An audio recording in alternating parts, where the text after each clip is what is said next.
नमस्कार, प्रार्थनाच किचनमध्ये तुमच्या सर्वांचं मनापासून स्वागत आहे। तर आज आपण इथे कोळंबी तवा फ्राय कशी बनवायची याची रेसिपी पाहणार आहोत। तर सर्वप्रथम इथे कोळंबी घेतलेली आहे। सर्व कोळंबी मी इथे नीट साफ करून घेणार आहे। कोळंबी साफ करणे हे सर्वांना जवळजवळ माहितीच असते, पण तरीसुद्धा मी तुम्हाला इथे कोळंबी साफ करून दाखवणार आहे, कारण की कोळंबीच्या मध्ये जो मधला धागा असतो तो काढणे खूप गरजेचे असते, कारण त्याच्यामुळे मग ती कोळंबी पोटाला बाधत नाही। हे बघा, अशा प्रकारे आपल्याला सर्व इथे कोळंबी साफ करून घ्यायची आहे। सर्व कोळंब्या साफ झाल्या की आपण इथे ह्या नीट स्वच्छ धुवून घेणार आहोत। कमीत कमी 2 वेळा तरी तुम्हाला इथे नीट स्वच्छ धुवून घ्यायचे आहेत। फोडणीसाठी मी इथे तव्यावरती एक मोठा चमचा तेल घेतलेले आहे। त्यानंतर मी त्याच्यामध्ये घातले आहे पाव चमचा जिरे। त्यानंतर मी याच्यामध्ये घालणार आहे एक मोठा बारीक चिरलेला कांदा। कांदा मऊसूद होईपर्यंत परतून घ्यायचा आहे। कांदा परतून झाला की आपण त्याच्यामध्ये घालणार आहोत 1 चमचा आले लसूणची पेस्ट।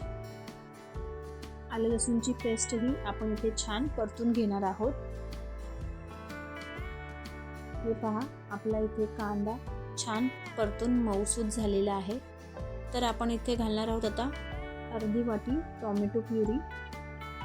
टोमॅटो प्युरी ही आपल्याला इथे छान अशी परतून घ्यायची आहे।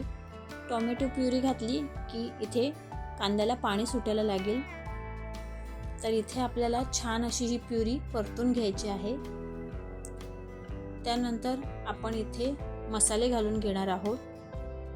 तर सर्वप्रथम आपण इथे घालणार आहोत 1 चमचा तिखट, 1 चमचा बेडगी मिरची पावडर, पाव चमचा हळद, अर्धा चमचा धना पावडर, अर्धा चमचा गरम मसाला आणि चवीनुसार मीठ घालून आपल्याला हे मसाले इथे छान असे परतून घ्यायचे आहेत। मंद आचेवरती हे सर्व मिश्रण तुम्हाला इथे एकजीव करून घ्यायचे आहे।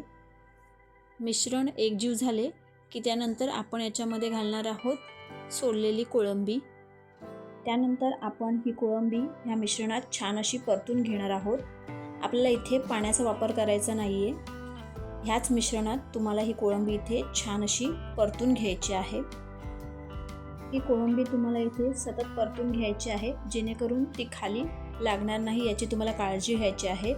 त्यानंतर आपण त्याच्यामध्ये घालणार आहोत 1 मोठा चमचा आगळ। आगळ घातल्याच्या नंतर पुन्हा आपण इथे ही कोळंबी परतून घेणार आहोत। त्यानंतर आपण जवळजवळ 5 मिनिटं ह्या कोळंबीला इथे झाकून ठेवणार आहोत।